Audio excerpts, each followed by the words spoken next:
¿Me dejas esto? Ah, sí. Sí, lo vamos a hacer de pie porque, en fin. Y, ya puedes poner la primera, por favor. Y vamos a hacerlo a la antigua usanza, ¿verdad? Uno viene del mundo de las diapositivas y para mí estas son diapositivas todavía, ¿verdad?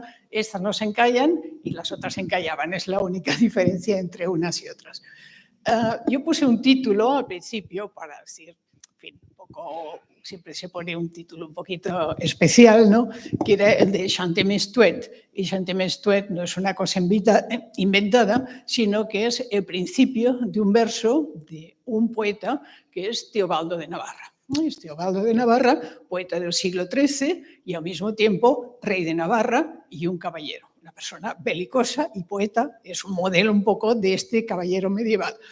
Y aquí tenemos una de sus canciones más conocidas, incluso Chantemesse-Tuet. Hay una antología de troveros, él es un trovero, escribe en lengua d'oll, que se titula Chantemesse-Tuet, es decir, incluso da nombre a toda una antología de troveros, de la música de los troveros, tan importante o tan interesante es esta pequeña composición. Esta composición, de lo que habla o lo que dice este pequeño texto, es que necesita cantar, tengo la obligación de cantar, no puedo hacer otra cosa que cantar porque, en fin, me va mal en el tema de amores, yo estoy como muy angustiado y no saco nada de angustiarme. Y si no saco nada de angustiarme, pues entonces mejor que cante, un poquito como aquel quien canta su mal espanta, que es lo que dice aquí en resumidas cuentas. Y para cantar necesita, dice, expresarlo con la palabra. Lo expresa con la palabra y el canto. Analizar este texto, lo que harían ustedes, básicamente, o haréis vosotros, que os dedicáis pues, al tema de reflexión y de la filosofía, sería un poco ver qué relación hay entre este vuelco de sentimientos que hace este hombre al decir, no me encuentro bien, necesito hablar, ahora os lo voy a contar, ¿verdad? Y la música. ¿Qué relación hay entre letra y música? Pero eso no hay ningún musicólogo en su sano juicio que se dedique a hacer este tipo de cosas. Eso es otra cosa, es una reflexión para la persona que quiera hacerla, ¿verdad? Porque volcar o buscar este tipo de interpretaciones sería como aquel que busca, sería una proyección de nuestro tiempo a la Edad Media, cosa que es imposible. Nosotros buscamos, porque tenemos por detrás la música romántica, la música clásica, toda una serie de músicas que sí que vierten afectos en esa música, pero en la Edad Media no hay nadie que piense en verter afectos. Van a expresarse. Si se vierten esos afectos, pues los veremos, los analizaremos y nos parecerá a nosotros, pero ellos en ningún caso buscan esa especie de verter el afecto en la música, en lo que dicen. Lo expresan y ya está.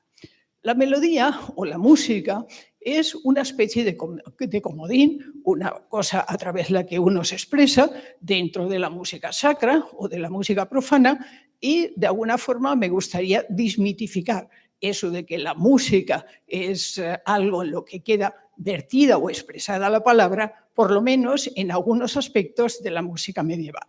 Y trataremos de hacerlo a través de algunos ejemplos desmitificadores, pero más que todo a la percepción actual de nosotros sobre la música del pasado, ¿verdad?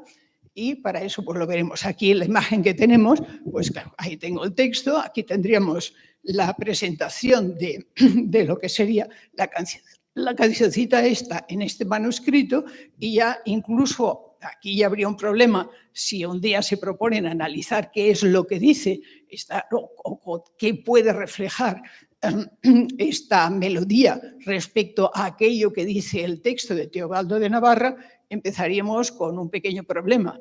Estos son manuscritos medievales. Los manuscritos medievales, el pergamino es algo que es muy caro, entonces solamente se copia la melodía que corresponde a la primera estrofa, pero la Edad Media le repugna de alguna forma algo que a nosotros nos encanta, que es la repetición siempre de la misma cosa. Es decir, de que cuando repetimos algo, es decir, el equilibrio es un concepto clásico que luego se transmite de cierta forma al romanticismo y en la Edad Media jamás de la vida repite dos cosas de la misma forma, de la misma manera.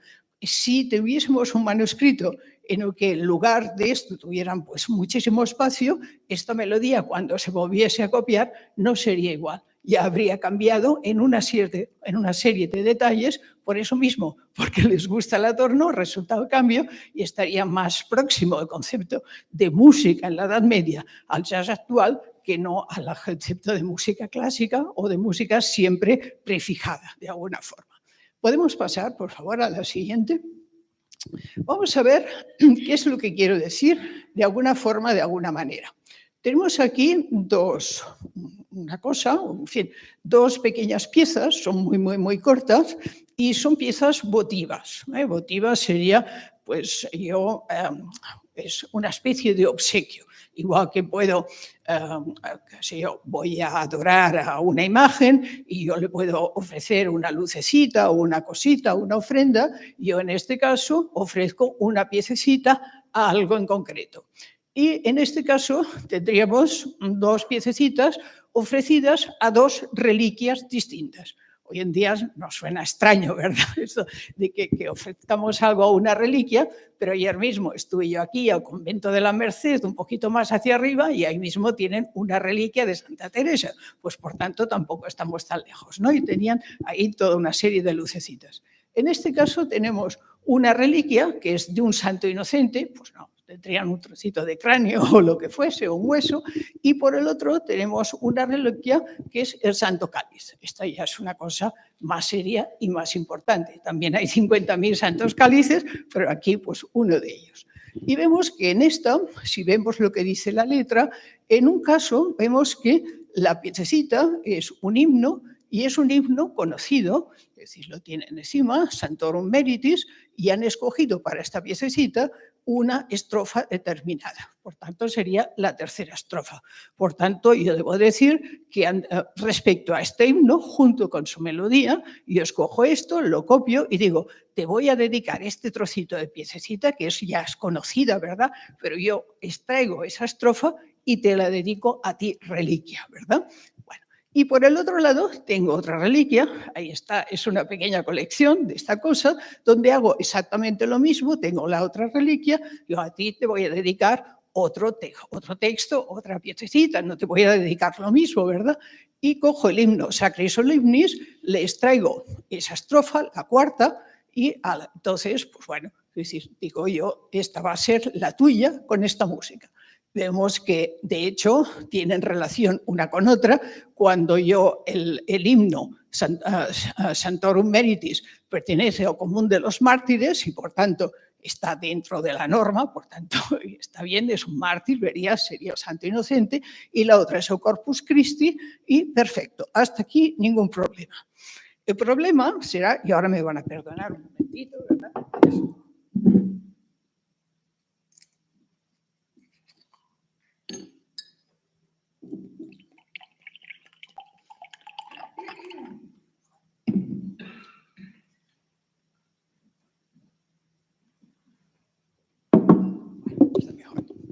El problema está cuando comparamos las dos melodías o las dos piezas.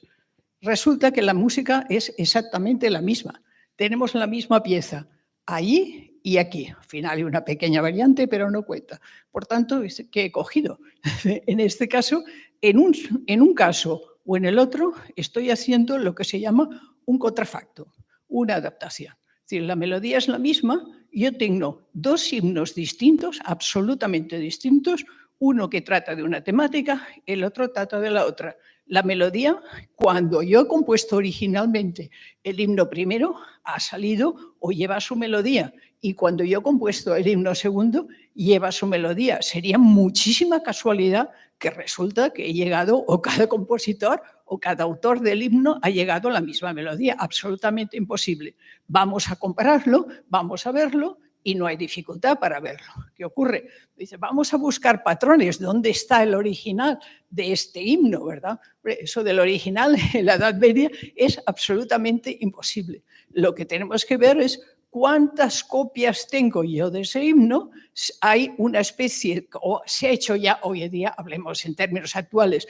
tenemos dentro de las bases de datos colecciones de melodías que sean las que corresponden al himno Sanctorum Meritis, diríamos que sí. Es decir, hay este tipo de base de datos y, por tanto, ese tipo de base de datos me dirá cuál es la melodía tipo para este himno y cuál es la melodía tipo respecto del otro.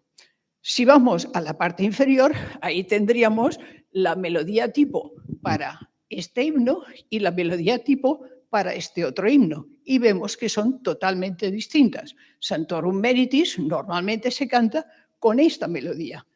Sacri Solemnis normalmente se canta con esta melodía. Una y otra están en primer modo, pero una y otra son totalmente distintas. Dice, bueno, ¿y qué pasa aquí? ¿Qué ocurre aquí? Dice, ¿y cuál de las dos has escogido? Abiertamente están haciendo servir aquella de allá. Están haciendo servir Sanctorum Meritis. Realmente dices, bueno, le he añadido una nota al principio, una quinta lo hace. En lugar de empezar con la quinta ascendente, empieza con una quinta descendente y otra ascendente y luego sigue. Por lo tanto, esta pieza que tenemos aquí entraría dentro de las variantes del himno Sanctorum Meritis y no tiene absolutamente nada que ver con Sacri Solemnis. Por tanto, a partir de aquí ya se pueden preguntar. Una letra no va necesariamente ligada a una melodía, o una melodía no va necesariamente ligada a una letra. Y aquí tenemos lo que se llama un contrafactum. Un contrafactum, por lo que sea, en este caso, han decidido que les gusta más aquella melodía para este himno, a pesar de que este himno tiene su propia melodía. Bueno, ¿y qué pasa? Es decir, para nosotros nos resultaría algo absolutamente extraño. Para ello es algo absolutamente normal. Es decir, el mundo del contrafactum es un mundo muy, muy, muy normal dentro de la Edad Media. Y para eso quiere decir, oye, este es un copión, este se copia, oye, es un plagio. No, no, todavía quiere decir, carambas, es tan buena, me parece tan buena esta melodía, que yo todavía te voy a poner, aunque seas tú el Santo Cáliz, digo, mira, me parece que esa es mejor para ti que no aquella. Ya está, es decir, no hay nada más. Pasemos a otro ejemplo. Entremos dentro de este mundo trovadoresco, que sería el mundo de Teobaldo de Navarra, es ya más moderno, digamos, ya es del siglo XIII. Movámonos un poquito anteriormente dentro del mundo de los trovadores. Aquí, no sé, me voy a acercar, y había pedido que sí tienes. A ver, lo vamos a hacer, no sé si se puede ver con una cosa para señalarlo. Vale, esto es más fácil. Es este de aquí, sí. Vale, a ver si lo vemos bien. A ver, aquí vamos a tener una pieza fundamentalmente, que es una pieza muy, muy conocida de un trovador, ¿verdad? Es l'Encanlijor de Jofre Rudel. Jofre Rudel es uno de los grandes trovadores, especialmente porque hay una cosa o canta algo que otros trovadores pues, no cantan antes que él y a partir de él es cuando se canta. Y lo que canta es el amor di long, el amor de lejos, aquello que alguien que se enamora platónicamente, es a lo que canta. Y en esta pequeña composición aquí le saldrá en algún momento dado, a ver si sale, ¿dónde está esto? Dice, a ver, espérate porque no... ¿Sale o no sale este? ¿Ese rojo? Sí, sí, ya le doy. A ver. Ahí. Ahí se lo come la pantalla, ¿no? Le doy yo con el ratón y lo... Bueno, más o menos estaría... A ver, lo hago aquí. Está aquí. De un amor de longa. Estaré aquí. Es lo que canta. Bueno, lo dejamos así porque sería más complicado y entre puntero y cosa esta. Canta al amor de lejos. De que viene esto y aquí viene en uno de los manuscritos, tal cual aparece, esperemos un poquito la historia, digamos, de que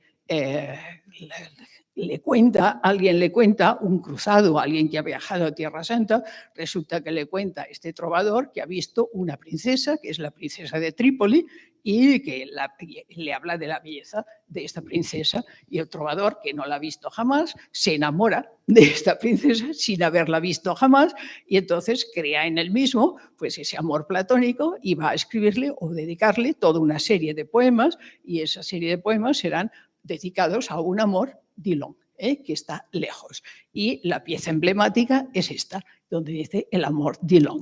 Y entonces es bellísima porque de lo que habla, dice, cuando dices, bueno, escucha los pájaros, se va a escuchar los pájaros cuando los días son largos, durante el mes de mayo, y entonces le encanta el sonido de lejos de los pájaros. Y cuando él se marcha del bosque de escuchar a los pájaros, entonces se olvida de los pájaros que están lejos, pero recuerda a su amor de lejos, que le parece como el sonido de esos pájaros que acaba de escuchar. Esta es la imagen poética que desarrolla. Ya digo que es uno de los grandes trovadores.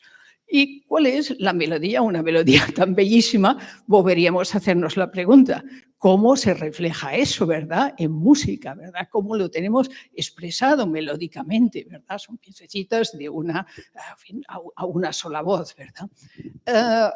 Aquí tenemos, no se trata de una partitura policoral, es una cosa muy distinta a lo que tenemos aquí, sino que sería la melodía, sería lo que tenemos en el número 1 arriba, si lo ven, sería el primer verso de la piececita, y el primer verso, el segundo verso, estaría aquí arriba.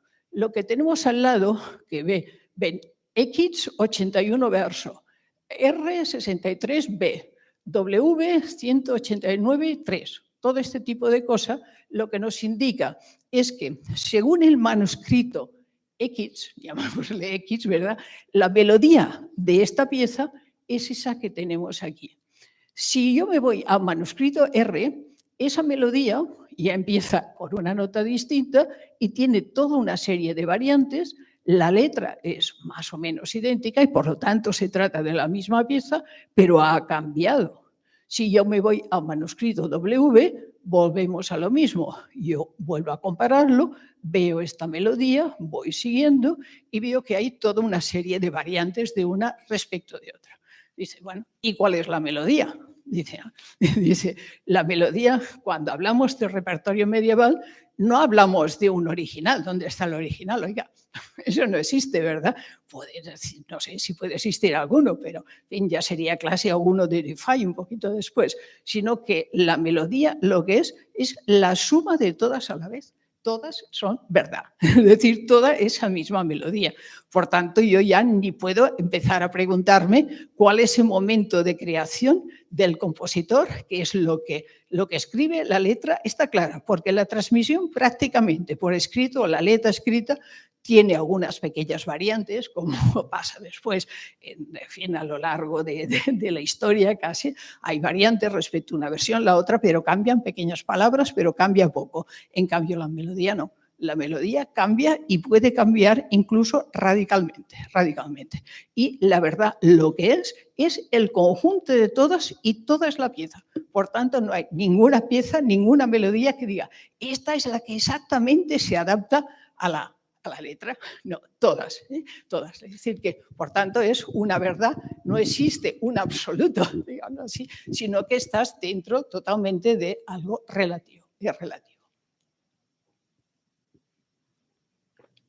¿Por qué eso? Porque incluso en la copia de los trovadores, que es casi un siglo posterior del momento en que se produce. Es decir, que todo es una copia que se recoge por transmisión oral. No hay una transmisión escrita todavía aquí. Luego sí puede haber de un manuscrito a otro, igual si hay copias de uno respecto a otro, pero cuando tenemos todo, absolutamente todo, el repertorio de los trovadores es por transmisión oral.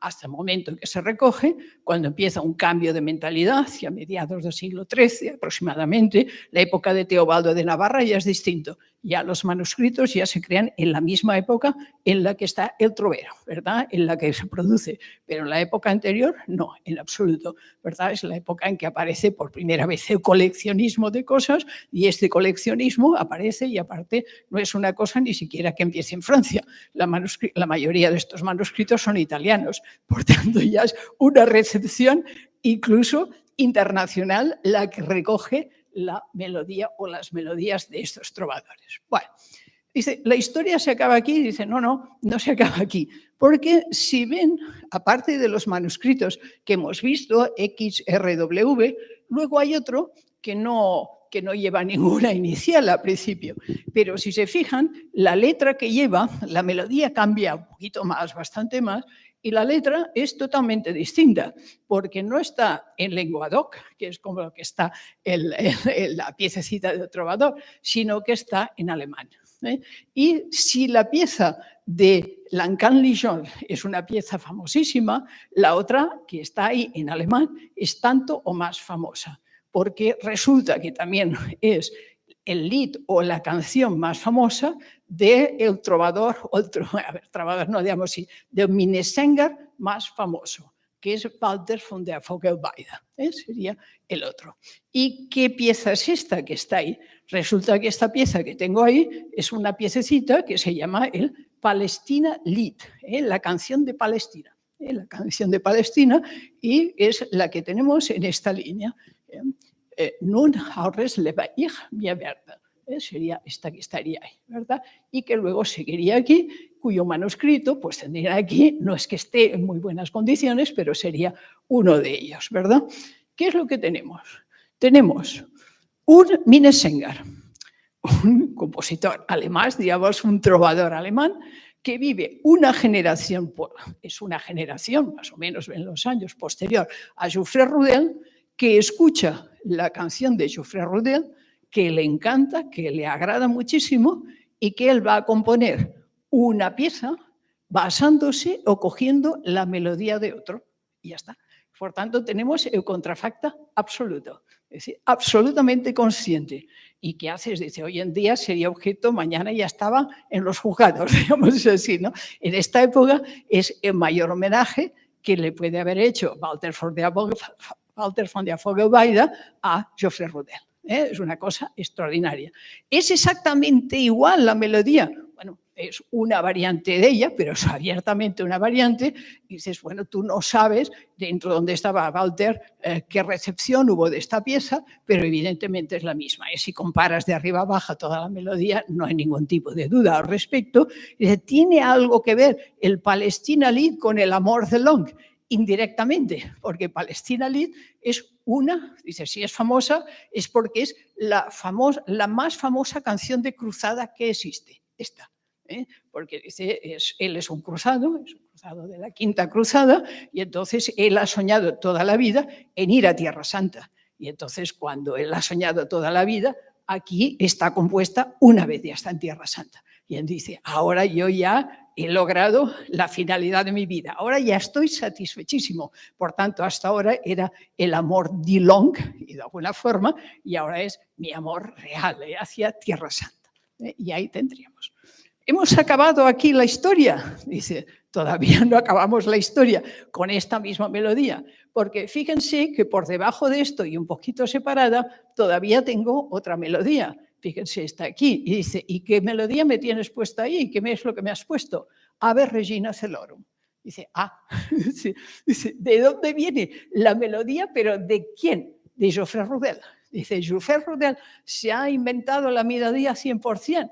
Dice, no. Tampoco, dice, viven inmersos en un mundo en el que circula toda esta música, donde es una música que aprende de oídas, y la música que aprende de oídas la puede oír de otros trovadores o de otros juglares, pero la aprenden en la iglesia. Y en la iglesia pues escucharás siempre un repertorio más o menos idéntico, fuera de que seas un monje que tendrás pues una variedad mayor, pero lo que aprendes de oída y puedes aprender a melodías bellísimas y otras pues que se retienen menos porque son himnos, pero en este caso una Ave Regina Celorum pues por la letra y por la melodía pues es más fácilmente o se puede retener mejor. Pues aquí tenemos, es decir, todavía más enredado. Por tanto, una Ave Regina, a través de lo cual viene Geoffrey Rudel, a través de lo cual viene Walter von der Vogelweide. ¿Y se acaba la historia con Walter de Vogelweide? Pues no, pero ahí ya entraríamos en otro terreno. Nos vamos a los Carmina Burana y encontramos un Carmina Burana donde se nos dice que se canta con la melodía esta de Nun Almes. Y en esa de ahí ya es una melodía, o ya una melodía no, porque no está copiada la notación, pero sí está la letra, y de hecho ya es una canción de Baco, báquica. Por tanto, canta a Epicurus.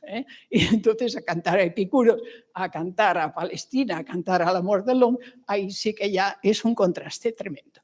Pues esto es el mundo medieval. Esto es la melodía. No va necesariamente ligada a una letra, pero una melodía puede ser tan bella que por sí misma es significativa, evocativa de lo que sea, y yo la utilizo o la pongo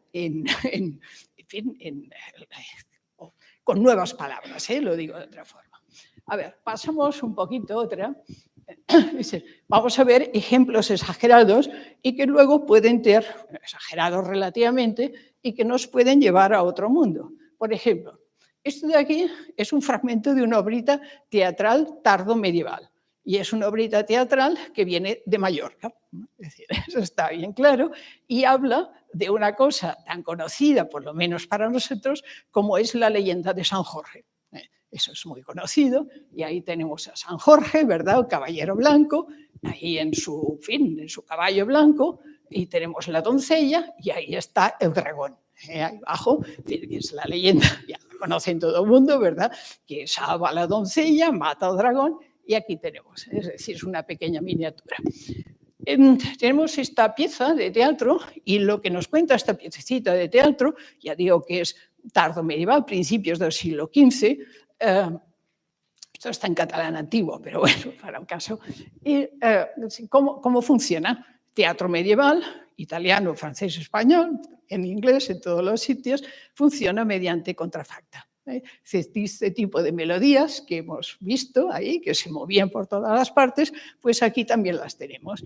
¿Y qué ocurre? Aquí tendremos, a lo largo de la representación, habrán dos personajes principales, San Jorge y la doncella. El dragón no llega a cantar, pero casi, ¿verdad? Pero bueno, en cualquier caso, dices, y hay momentos en que la obra es hablada y hay momentos en que la obra es cantada. Y si se cree que nosotros inventamos la opereta o la zarzuela, pues todo eso nos viene de la Edad Media. Es decir, que son rémoras del pasado y nuestra zarzuela es porque nunca nos desligamos de este pasado de la Edad Media que pasó al Renacimiento con Encinas y compañías, de los cuales nunca se desligaron hasta llegar a Lope de Vega y Calderón hecho para adelante. Por tanto, digamos que hay una línea, una larguísima línea, pero los principios están aquí y esto nos viene todavía del latín anteriormente, donde ocurriría algo más o menos igual, con melodías originales, en cualquier caso, si nos vamos al latín, de lo cual tendríamos que relativizar. Veamos aquí, aparece aquí San Jorge. ¿Y cómo va a cantar este San Jorge? Ningún problema. A ver, tengo allá un himno espléndido. Veni Creator Spiritus. Vamos a ver, pues este San Jorge me va a cantar a mí con el Veni Creator Spiritus. Y dice tú, y dice al tono de Veni Creator. Dice, yo se lo tengo que enseñar al tal San Jorge. Dice, no, San Jorge ya se sabía eso, porque lo había escuchado, porque era un himno de estar por casa, digamos así, me lo sé. Y ahora entra la doncella. Y tiene la doncella, dices, bueno, ningún problema, Veni Creator también. Muy bien. Sigue San Jorge, vuelve a entrar la doncella, vuelve a entrar San Jorge y ahí ya ha cambiado. Claro, en fin, le ha cambiado la rima, ya no me va bien ese que estabas cantando y ahora canto al tono de Almelaudes. Este es raro, ha tenido que buscarlo porque realmente yo personalmente solamente conozco una copia que la tienes que ir y nada más y nada menos es para la traslación de los restos de Santa Eulalia, de allá de la Catedral de Barcelona, en un manuscrito de la Catedral de Barcelona. Pues ese San Jorge, allá en Mallorca, ha ido a cantar con ese himno. Seguramente, pues el cura que estuviera por allá se sabría la canción y se la enseñó. Y luego pasamos a la doncella. y a la doncella ya no le va bien ni el Laume Laudes, ni Oveni Creator, y me cambia otro. Y entonces me pasa a Vexilla Regis. Dices, ¿qué es ese? Otro himno que está por ahí. Dices, por tanto, dice, yo tengo un pasaje donde en el tiempo de 5 minutos o 10 minutos, a ver, un poquito más, porque realmente...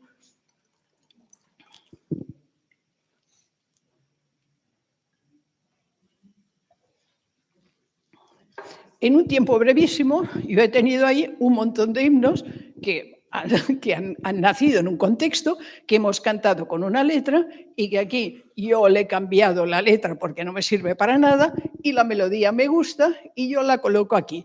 Y tanto puede cantar este fragmento aquí y pensemos que estos son himnos comodines, porque este en medio no, pero Vexilla Regis, Beni Creator y otros muchos aparecerán usados en el teatro por toda Europa. Es igual Francia, es igual Italia. En los países latinos, básicamente, donde se pasa del latín a la lengua vernácula con una cierta facilidad y se cuela todo este tipo de repertorio y otro. También encontraríamos, cuando es más difícil identificarlo, cuando dice se canta al tono de una cancioncilla que hoy en día dices, ¿y cuál es esa cancioncilla? Ni idea, porque eso se la conocían, porque era la que circulaba por allá, pero no ha llegado hasta nuestros días, ¿verdad? Pues esto es lo que hay. Este es el mundo medieval. Este es el mundo románico, por decirlo así. Si pasamos un poquito, si pasamos a la siguiente y entramos en el mundo gótico, las cosas no mejoran mucho, digamos así, ¿no? Aunque cambiemos de siglo, en fin. También aquí tenemos una pieza emblemática y esto nos lleva, bueno, la otra nos lleva a una cosa que quería decir, que a veces pensamos que esos son mundos muy cerrados en sí mismos, pero cuando tenemos ese teatro medieval donde aparecen estos tonos que van repitiendo toda una serie de personajes y cantan al tono de uno y al tono de otro, pensemos que siglos después tenemos al señor Wagner y tenemos una cosa que se llama leitmotiv.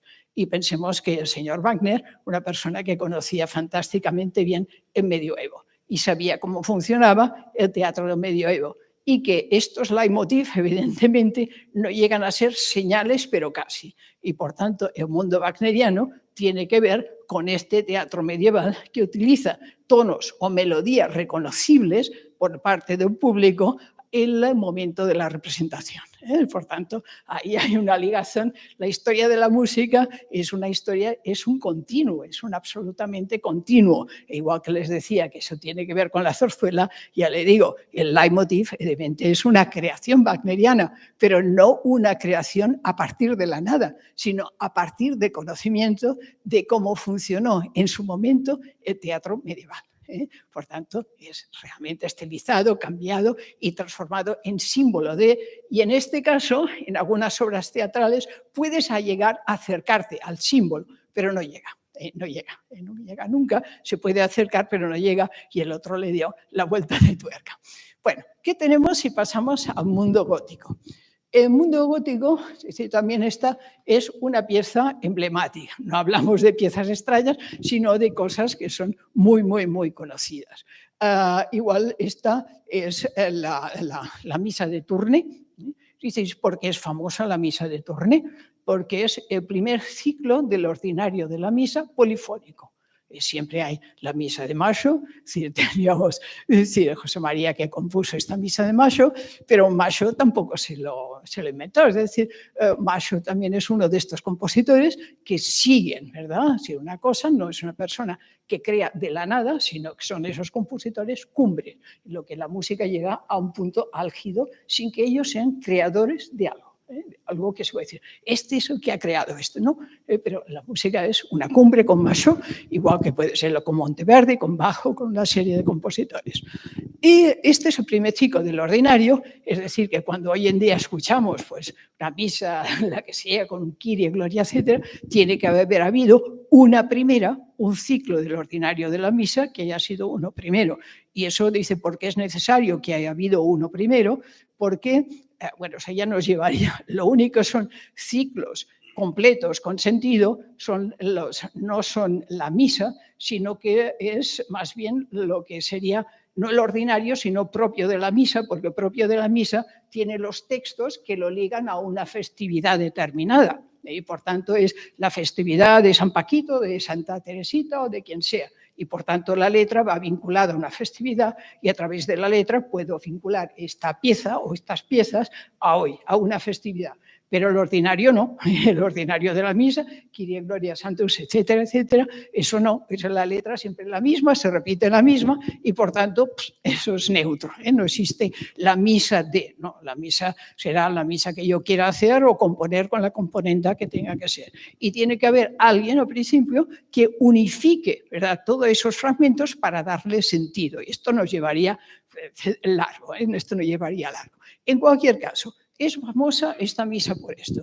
Y entonces, ¿qué es lo que tenemos aquí? Lo que tenemos aquí sería un ejemplo que sería el Ite Misaes. El Ite Misaes. ¿Y dónde está este Ite Misaes? Bueno, en principio, cuando leemos esto, en este momento, si ustedes están acostumbrados, la música nos...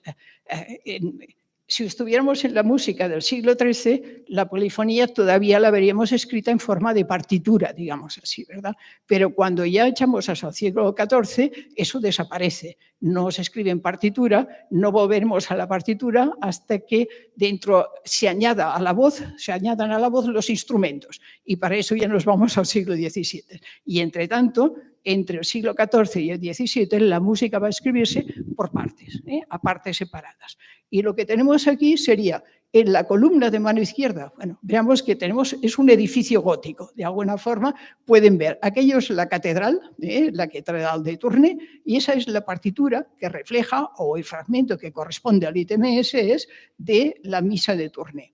La voz superior, la que sería por un lado, estaría copiada, empezaría aquí arriba y seguiría por aquí. La voz de en medio sería esta columna que está por aquí y la vez si le digo yo que esto es un Ite Misaes es porque me entero que está aquí, Ite Misaes tenor. Esta sería la parte de abajo.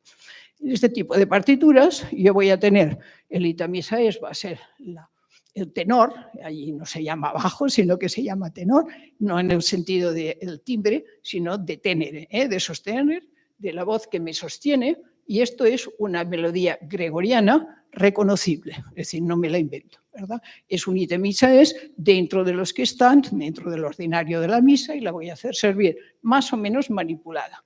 Y sobre esto yo añadiré una segunda voz, y esta segunda voz, incluso la voz de arriba, incluso en esta época podría ser prescindible, y esta segunda voz yo la llamaré motetus. Y la llamaré motetus porque esa va a ser la voz que lleva las palabras, le mots, las palabras. Y la llamaremos motetus. Y la de arriba, pues va por arriba y será la tercera y la llamaré triplum porque es la de arriba y se ha acabado. No hay más complicación. Dices, muy bien. Dices, yo tengo el Ite Misaes, una melodía gregoriana, y sobre esta melodía yo le escribo un motetus que lleva esta letra. Está en latín, cum venerin miserere gentes, ad ostium vestrum suscrite, etc.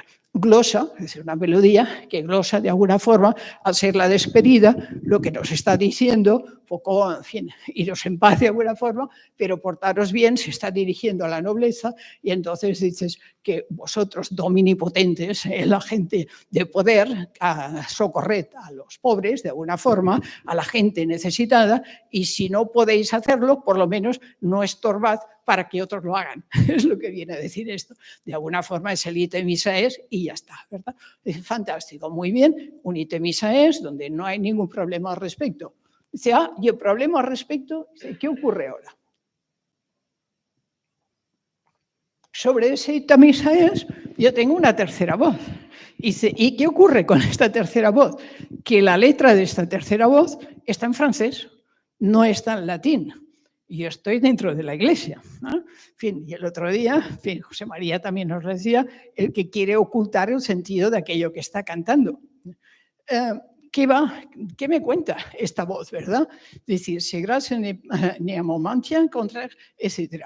Y hay una serie de palabras aquí en medio, que son una serie de palabras claves que yo voy a encontrar dentro de la poesía amorosa a lo largo de todo el siglo XIV. Y la palabra clave o las palabras clave sería bon amour. Eso va a salir, ¿no?, a lo largo de toda la literatura del siglo XIV, principios del siglo XV.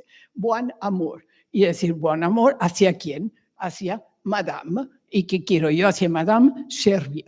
Servir a mi dama amb bon amour. Dices, ahí está, dentro. Y yo tengo un ítem Isaías. ¿Y cómo va esto? Dices, bueno, si ahora yo quiero pensar y ser bien pensado, pues esto está dirigido a la Virgen, porque realmente no hay nada provocativo dentro de lo que nos diga, y va diciendo por un lado y por el otro. Pero para que sea la Virgen, siempre en algún momento tiene que ser, es decir, tiene que ser Madame, pero escrito de alguna forma, y lo escriben incluso en el texto con mayúscula. Es decir, que ya se entiende claramente en algún momento que hablan, sale el cielo, el término cielo. Y aquí no sale para nada el cielo. Y por tanto es una letra absolutamente ambigua. Si queremos pensar que es hacia la Virgen, fantástico. Si por aquí tenemos un compositor que realmente se la cuela, por decirlo así, ¿verdad?, de alguna forma, pues también podemos creerlo, porque jamás le podrás decir, oye, ¿tú qué has escrito? No, eso va dirigido a la Virgen, pero entre tanto le podía hacer el guiño a la persona que estuviera allá, hacia el cual va dirigido este triplum. ¿Alguien se va a enterar de esto? No, nadie, porque suena al mismo tiempo el latín, o, en fin, por un lado, el francés por el otro. Y entonces dice, dentro de esta polifonía vamos a escuchar algo, vamos a distinguir una cosa de otra. No, nada. Es decir, ¿qué es el resultado? El resultado, igual que hay una polifonía que chocan unas notas junto a las otras, se produce una armonía del sonido de las notas, se produce una armonía del sonido de las palabras. Y se acabó. Es decir, no hay nada más que eso. Es decir, ¿y el significado? ¿Alguien se va a enterar? Bueno, te vas a enterar porque aquí, digamos que hay el juego del intelecto, la lectura previa o que te lo cuenten antes.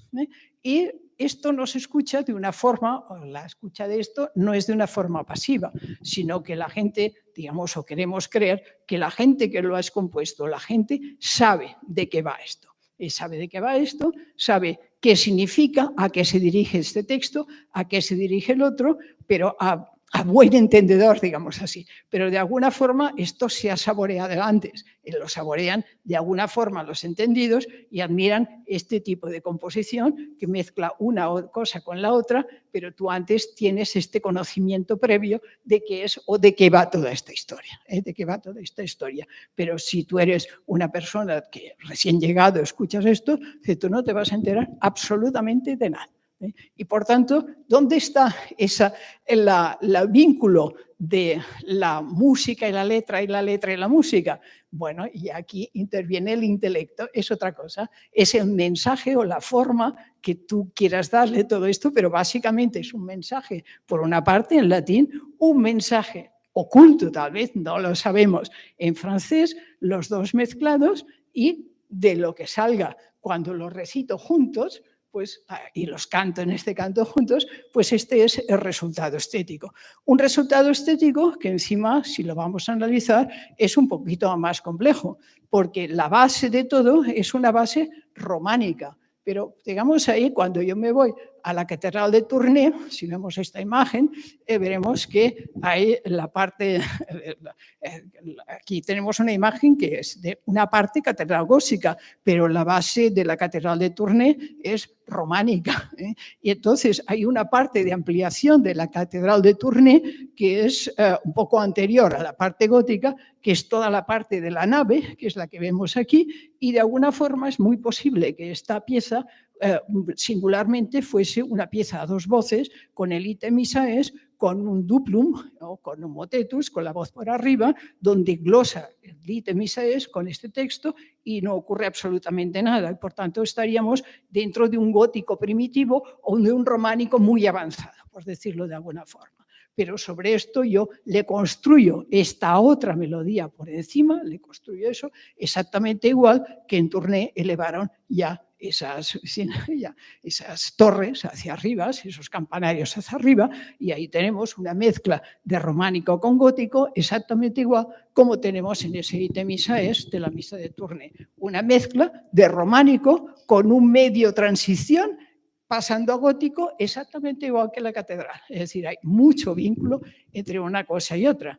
Yo no sé, tengo ahí 2 ejemplos más, yo no sé si podemos avanzar o... Yo, si queréis, tengo 2 ejemplos.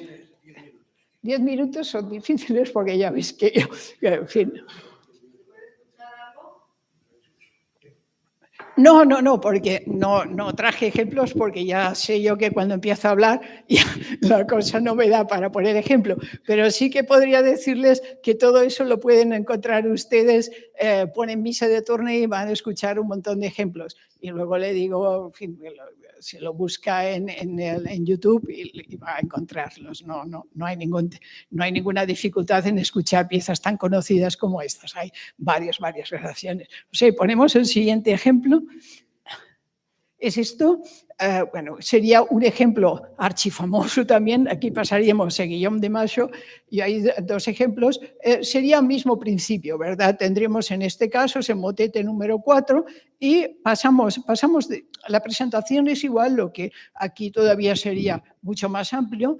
La voz superior sería una pieza a 3 voces exactamente igual, en este lado empezaría una voz, seguiría la otra voz por aquí, luego la voz superior no seguiría por aquí, que es simplemente amplia, y la otra se le acaba aquí y se acaba allá, es decir, muchísimo más corta, es decir, muchísimo más breve. Y luego aquí tendríamos el tenor por ahí. Siempre en la composición, en el repertorio del gótico, siempre tenemos lo mismo. Una voz de abajo muchísimo más amplia, es decir, sería la base románica, otra que serían las paredes del edificio que se levanta, y luego tenemos arriba las torres, ¿verdad? Los campanarios o lo que sea. Pasamos la imagen y veremos qué hay aquí. Es decir, que sería una pieza al 100% intelectual, es decir, una pieza construida, en cambio que es una pieza de carácter amoroso relativamente elaboradísima. Cuando tenemos a Guillaume de Macho, estamos en la Edad Media, estamos en el siglo XIV, pero le podemos llamar también el último de los trovadores. El último de los trovadores en el sentido que hasta que luego no lleguemos a Wagner no vamos a tener a nadie en la historia de la música que sea, por lo menos de esta categoría, que sea al mismo tiempo un músico y un poeta. Y es lo que tenemos en la figura de este personaje. Por tanto, estamos hablando, cuando hablamos de uno de los grandes, pero muy grandes, de la historia de la música.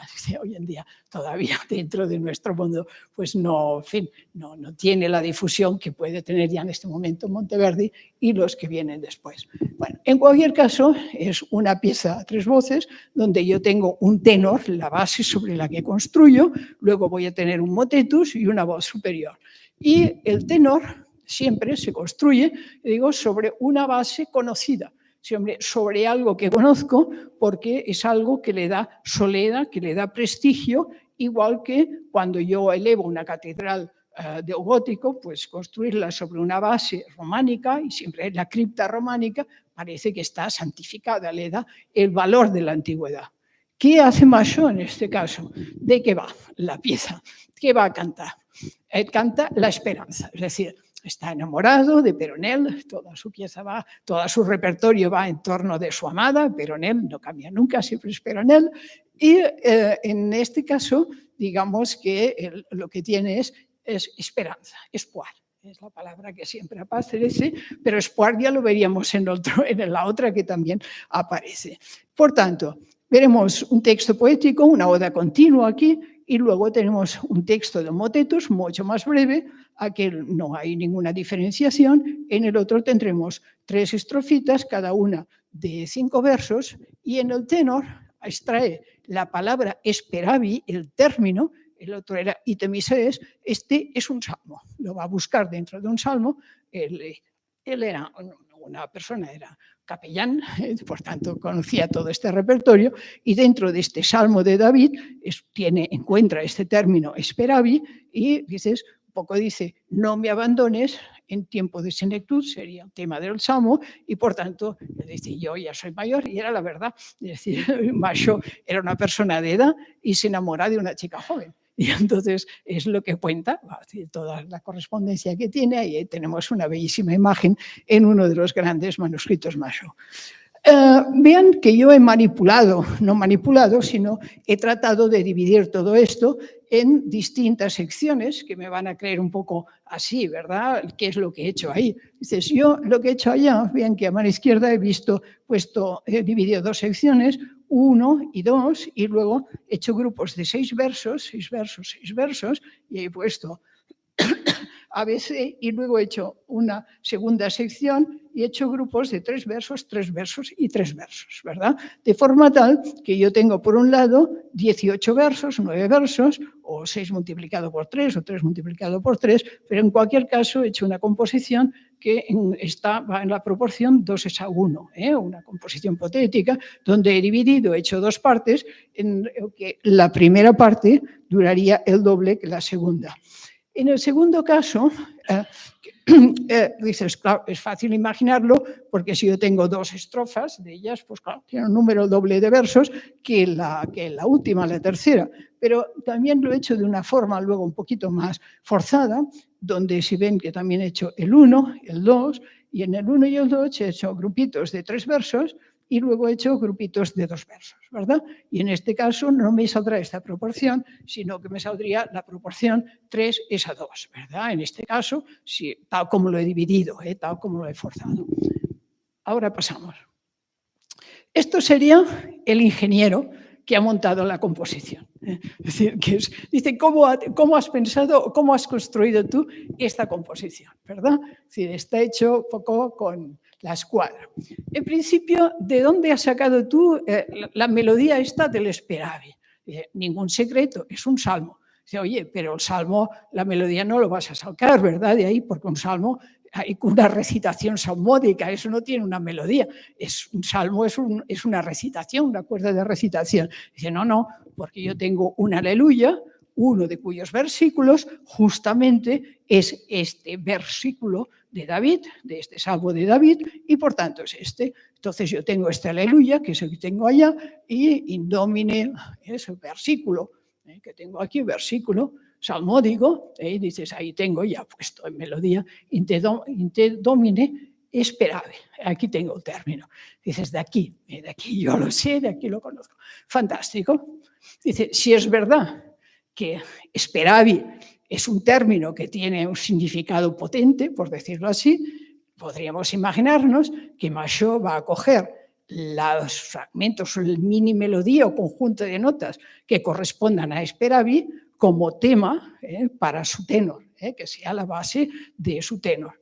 Dice, si lo hace Macho, dice, no, porque ¿qué? Dice, aquí cuando me dice Speravi, a mí resulta que, fíjate tú, la curva melódica no me gusta nada. Dice, pero lo que sí que me gusta es cómo empieza el aleluya este. Es lo que me gusta. Dice, ¿y qué cojo? Dice, la melodía del aleluya, que es la que me gusta. Dice, y el Speravi, bueno, si tú te sabes este aleluya, ya sabrás o te recordará que por ahí aparece el Speravi, ¿no? Y por tanto, en un manuscrito aparece Speravi, dice, ¿dónde lo has sacado? Pero bueno, ya lo tienes que saber tú, es decir, ya lo tienes que saber tú. Quiere decir que esto hay una parte que también se escribe para gente que sepan exactamente, es decir, qué es lo que estás haciendo, no es una cosa, en fin, que lo hagas de cualquier forma. Y es una melodía que va a coger exactamente, dice, bueno, no, dice, la melodía en la Edad Media se manipula, por tanto yo la cojo, el tono, el arranque, sí, y luego haré lo que me dé la gana con ella. Eso ya es otro asunto, ¿verdad? Es otro asunto. Y digo, en principio, pensemos que yo voy a darle un ritmo a esta melodía, cosa que ya evidentemente ya me alejo de este patrón, y luego la voy a repetir X veces. ¿Y el ritmo qué voy a hacer? ¿Cómo voy a construir este tenor? La base de la composición va a ser un ritmo, un esquema rítmico, que lo voy a repetir 3 veces exactamente igual, y luego voy a volver a repetirlo 3 veces exactamente igual, pero con los valores reducidos a la mitad. Es decir, es lo que tengo aquí. Es decir, una primera parte y una segunda parte. Es exactamente igual, pero todo reducido a la mitad. Por tanto, tendríamos una proporción que esto sería el doble que esto, 2:1. ¿Y qué hago con la melodía? La melodía la voy a repetir 2 veces en la primera parte y la melodía la voy a repetir 2 veces en la segunda parte.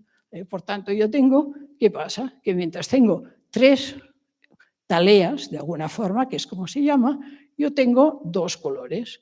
Y mientras tengo 3 taleas por aquí, tengo 2 colores por aquí. Por tanto, de alguna forma, si yo construyo sobre ello, yo construyo sobre una base que está sobre la proporción, por un lado, 3:2 y la proporción 3:2, de alguna forma, ¿verdad? Y si de otra forma lo veo, diríamos, seríamos 2 de ellos, esa 3. A ver si lo he expresado bien. 3:2, 3:2, y si me reduzco a los colores, tendríamos que 2 colores es igual a 3 taleas. Es decir, tendríamos al mismo tiempo la proporción 2:1 y la proporción 3:2. Veamos, si ahora yo represento cada uno de estos, esto que llaman taleas de alguna forma, yo lo represento por pequeños segmentos, que es lo que tengo aquí, es decir, que sería, a ver si lo veo bien, la primera talea, la segunda y la tercera, y luego sería la tercera, la cuarta y la quinta, o la segunda sección, de alguna forma, por tanto, más o menos reducido. Si ahora yo por la parte de arriba indico esa división que yo he puesto artificial, pero que es real, de los 6 versos y 6 versos, y luego paso a 3 versos, 3 versos, 3 versos, y luego en la voz del motetus, en la voz de en medio, yo hago 3 versos, 3 versos, 3 versos, y luego me paso a 2 versos, 2 versos y 2 versos. Aquí la parte azul simplemente significa, es donde me acaba la primera estrofita del motetus, donde me acaba la segunda estrofita del motetus y donde me acaba el final. Pero en cualquier caso veré que cada 6 versos, tendríamos la proporción que hemos dicho antes, 2:1, en la otra, la proporción que hemos dicho antes, ¿verdad? 5 versos, es decir, 5 versos, 2:1, aunque realmente sería la proporción 3:2, y por otra parte, a 17 longas por aquí, me corresponde la segunda sección, 17 breves, es decir, los valores reducidos a la mitad.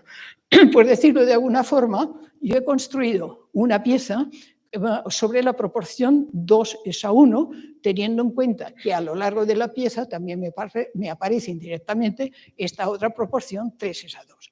Pero lo hace más dices, ahora tengo yo la base, la talea, es decir, tengo esto así, y encima los 6 versos, y encima los otros versos, de una forma como si se tratase columnas, dice, no, esto no es una construcción de columnas, sino que es una construcción de un edificio.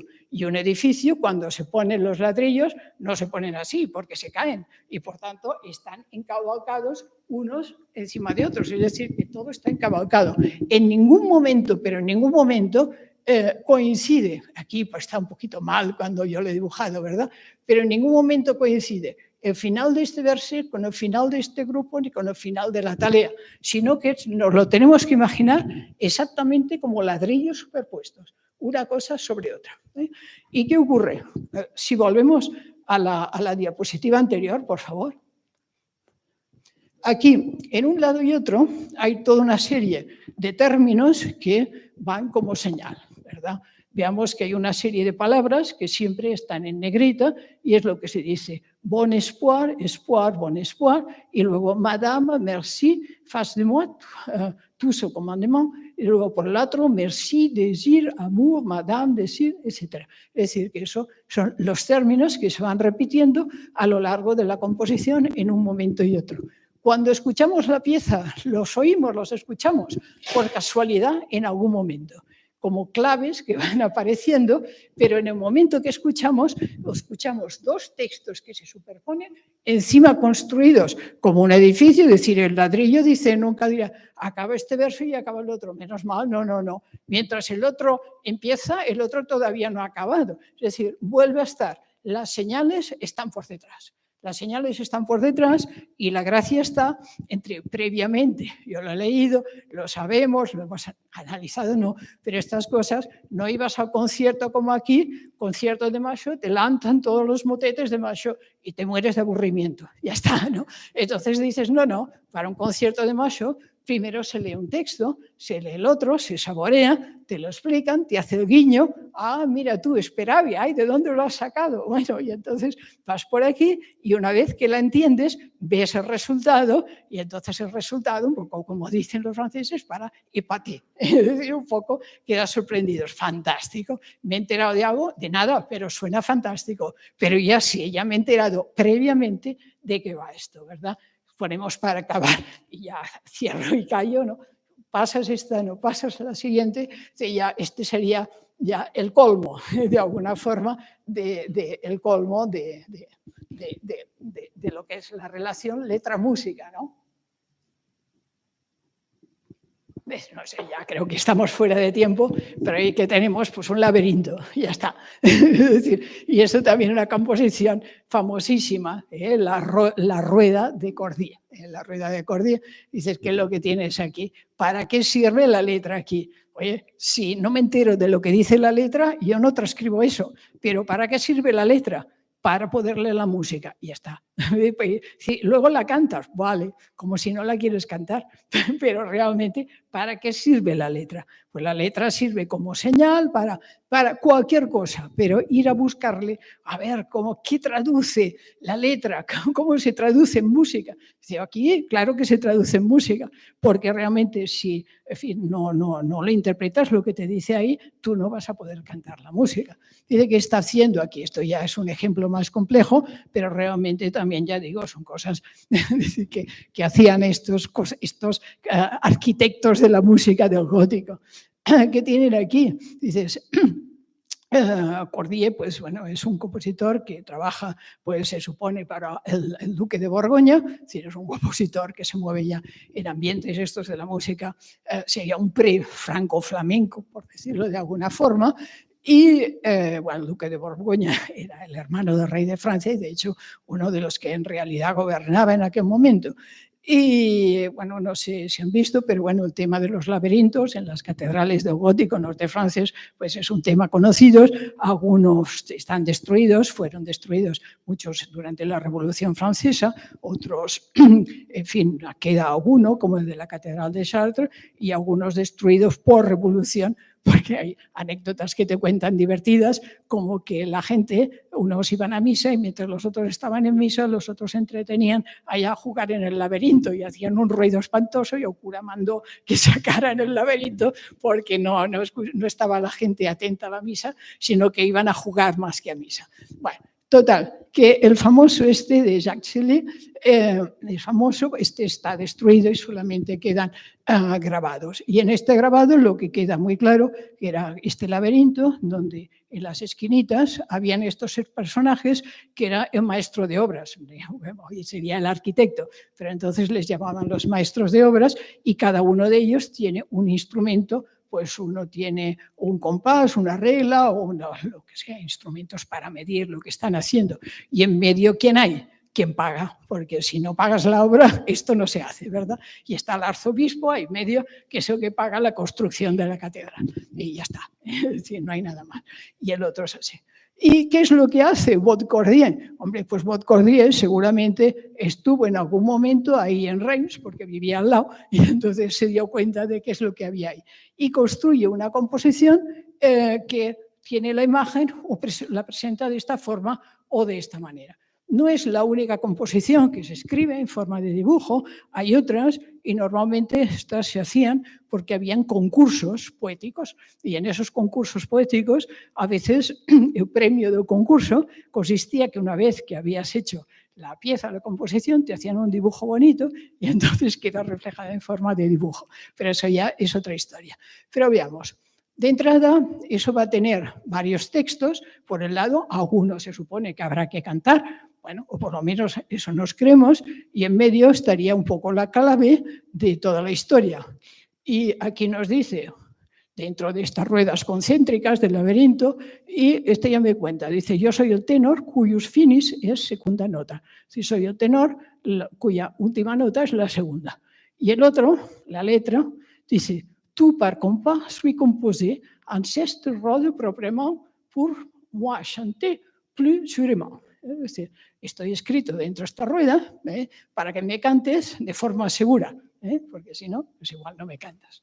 A ver, si pasamos la diapositiva siguiente, vamos a ver lo que hay ahí dentro de la letra, qué es lo que dice la letra. Si vemos lo que hay por aquí, ahí ya entraríamos dentro de otra historia. En la época, en el siglo XIV, aparece una cosa que se llaman las formas fijas. ¿Y qué se llama eso de las formas fijas? Pues es el origen de la historia de las formas musicales. Todo tiene, en fin, eso de las formas, dice, escribo en forma sonata, escribo no sé qué, escribo una estructura, todo eso no se habla en la Edad Media, antes dice no existía, aparece. Las cosas van apareciendo poquito a poco y aparece ahí. Y cuando en la Edad Media aparece una cosa, se pone muy de moda y se explota hasta que se cansa. Y luego ya viene otra. Y aquí, dentro de estas formas fijas, hay una que tiene un éxito muy importante, que es la forma del rondel, que no le confundamos, porque en francés sí que dicen rondeau, pero rondeau, nosotros el rondeau en francés mismo puede ser muy ambiguo, pero en nuestro idioma puedes tener el rondeau posterior, francés, ¿verdad? Pero rondel es lo que es esto, un rondel, una rueda, un rondel.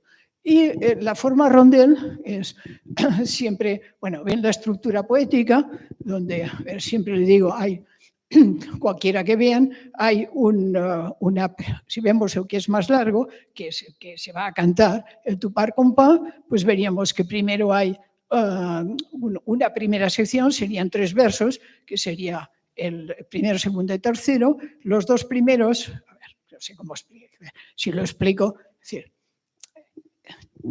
vamos a explicar. Lo que hay aquí es la estructura musical de la composición.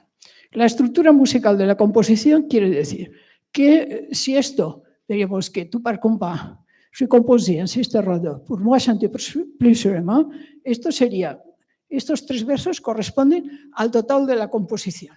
Sería toda la composición. Y esta composición estaría dividida en 2 secciones. La primera sección sería la sección A, que tendría los 2 primeros versos, y la sección B, que tendría solamente este verso. A continuación, una vez que yo haya dicho estos 3 versos, paso hacia adelante la pieza y vuelvo a cantar la música de la primera sección con estos 2 versos distintos. Y una vez que los he cantado, vuelvo a cantar de nuevo la primera sección con la letra de ese estribillo que ya he cantado. Y una vez que he cantado esto, canto estos otros 2 versos con la música de esta sección, ¿verdad? Pero con los versos distintos, y luego canto la música de la segunda sección con una letra distinta y luego vuelvo a repetir A y B.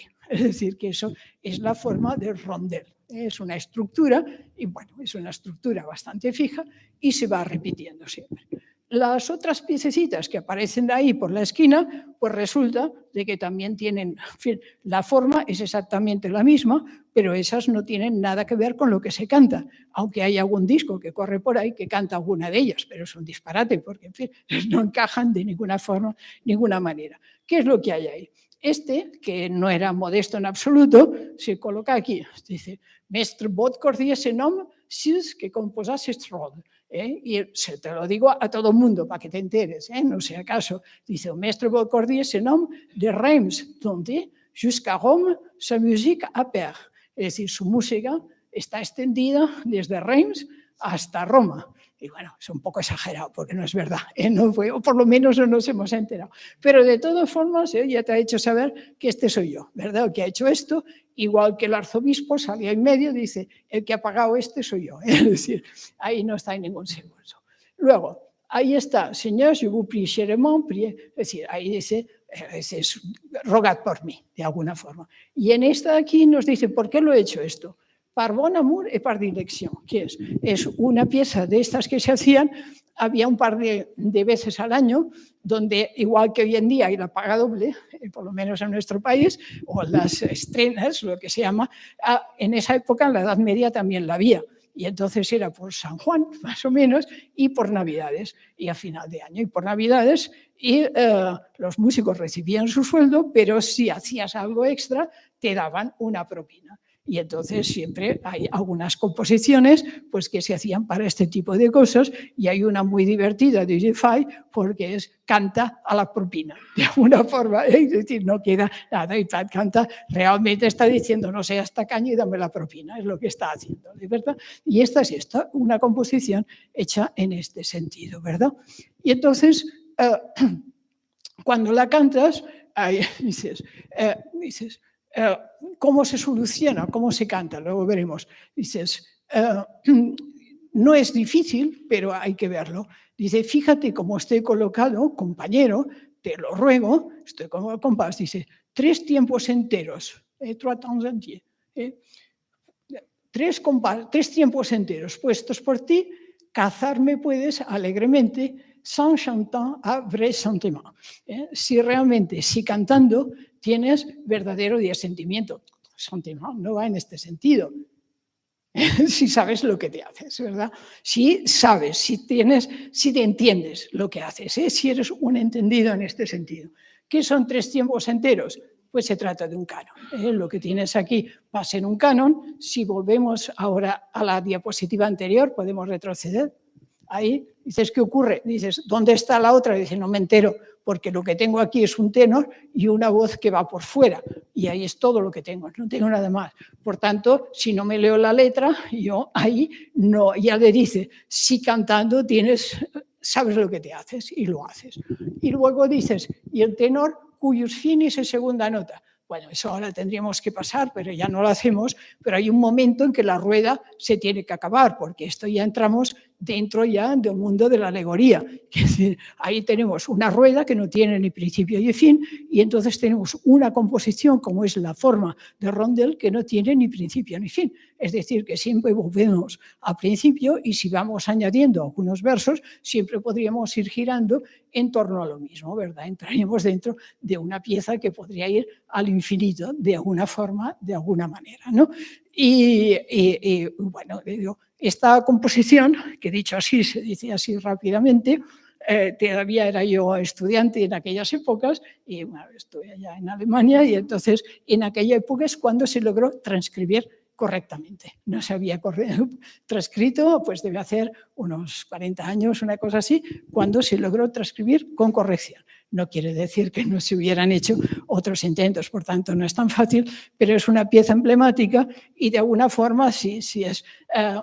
La diferencia está entre este de aquí que dices sans chantant à vrai sentiment, sentiment en el sentido que el principio era chanter mestuet de Teobaldo de Navarra. Teobaldo de Navarra, chanter mestuet, todavía es este trovador de alguna forma, de eso que también sería otro campo que hubiéramos podido desarrollar en otro sentido, cuando uno dice que, claro, la música para una composición de un trovador es como un poco el guante que se pone uno en una mano, es decir, el guante que se dobla esa mano. Hubiera sido otro sentido a desarrollar, pero ahí entraría un mundo un poco para un musicólogo de la ficción, porque ahí sería la proyección de nuestro hoy hacia un pasado muy, muy, muy lejano, que nos queda realmente lejano, porque la mentalidad nuestra está lejana de esa época. Somos gente, hijos del racionalismo francés, y si apuramos de alguna forma del Renacimiento, pero un mundo medieval nos resulta ajeno y, por tanto,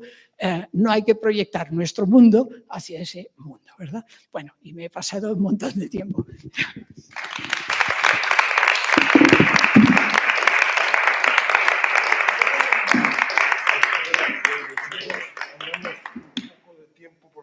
Hoy sí que quisiera que acabemos a las 2, por consiguiente, que queda solo mi propia charla, entonces, un par de preguntas si hay tiempo. Sí, sí.